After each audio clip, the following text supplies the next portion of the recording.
আসসালামু আলাইকুম ওয়া রাহমাতুল্লাহি ওয়া বারাকাতুহু। বাংলাদেশ প্রাইভেট কার ড্রাইভার শ্রমিক ইউনিয়নের আমি মোহাম্মদ শেখ করি উত্তরা বাউনিয়া বটতলা থেকে আপনাদের মাঝে যুক্ত হলাম কিছু গুরুত্বপূর্ণ কথা নিয়ে। সেই গুরুত্বপূর্ণ কথাগুলো হচ্ছে, আপনারাও অনেকেই আছেন সংগঠনে কিন্তু কাজ করে যাচ্ছেন না, কেউ ভয়েস দিলে সেই ভয়েসগুলো শুনতেছেন না। তো আপনাদেরকে অনুরোধ করে বলবো, সংগঠনে আছেন আরও 2-4 জন আনেন, সংগঠনে ভয়েস দেন, ভয়েস শুনেন, সংগঠনের কাজ করে যান। আর অনেকেই আমাকে পার্সোনালিভাবে ফোন দিয়ে জিজ্ঞাসা করেন বা বলেন বা নার্ভাস হওয়ার মতো কথা বলেন। তো তাদেরকে দৃষ্টি আকর্ষণ করে বলতেছি যে আমাদের সংগঠন আগের মতোই আছে, আমাদের সংগঠন আছে, থাকবে ইনশাআল্লাহ। আর যারা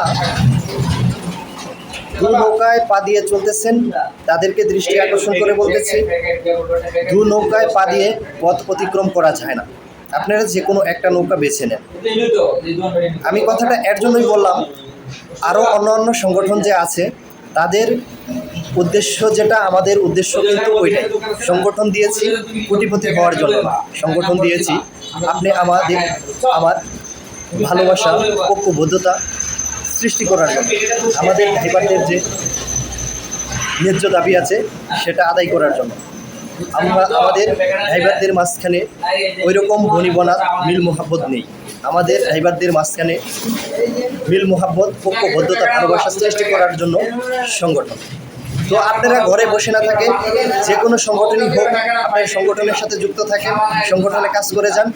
আপনাদের দাবি, আপনাদের যে ন্যায্য প্রাপ্য, আপনারা যে লাঞ্ছিত বঞ্চিত, সেইগুলো আপনারা অবশ্যই ফিরে পাবেন।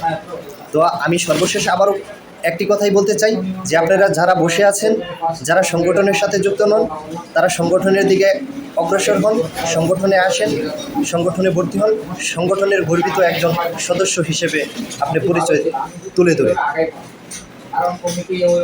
তো আমি আরেকটি কথা বলতে চাই, সামনে ঈদ মৌসুম, আপনারা সতর্কতার সহিত গাড়ি চালাবেন, কারণ ড্রাইভিং সেকশনটা এমনই একটা জিনিস যেটা আমরা যারা আছি ড্রাইভার তারা বলতে পারবো।